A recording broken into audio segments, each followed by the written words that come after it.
Martha Mondi, Ramogi TV. Rawera moro mong'ere kaka Naftali Kinuthia mena chich maduong' nek ma japuonjre moro mane somo weche thieth mong'ere kaka Ivy Wangeci manonegi higni 4 mokalo ng'ane buch tweche jela kuom higni 40. Jang'ad bura Stephen Githinje wacho ni ketho manek notim e yo magalagala kendo nyaka kaw okang' mager ne jal manonego nyano. Kinde mano ng'ado bura no Githinje wacho ni nobedo gi thuolo mar dayo dho achijno kapok ong'ado bura makamano. Ka jang'ad bura kata kamano owito oko weche manowachi gi achijno koting'o koda ka lieko ni iye nowang' bang' Ivy tieko osiep mane nie kindgi kendo dhi ir jal machielo. Gino mowacho ni nomiyo onego nyadendino. Kinuthia ne luwo ng'eto makamano ka en e od twech ma Eldoret GK Prison kama osebed ka odinne.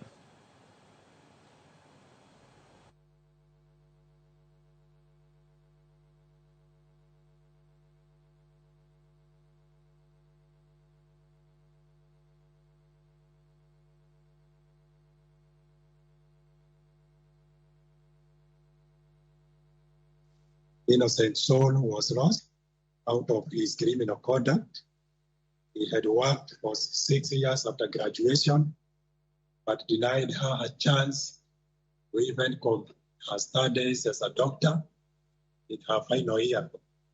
But the court can't buy the ideal of a tooth for a tooth, for a knife, as was requested by Mr. Kode, the manner in which the offense was committed, and the reason for its commission calls for a stiff sentence against the conflict.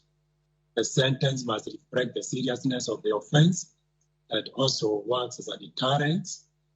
In so considering, I do sentence the accused herein to serve a custodial sentence of 40 years. Kaudhi weche mag masira mabendi dwani mondo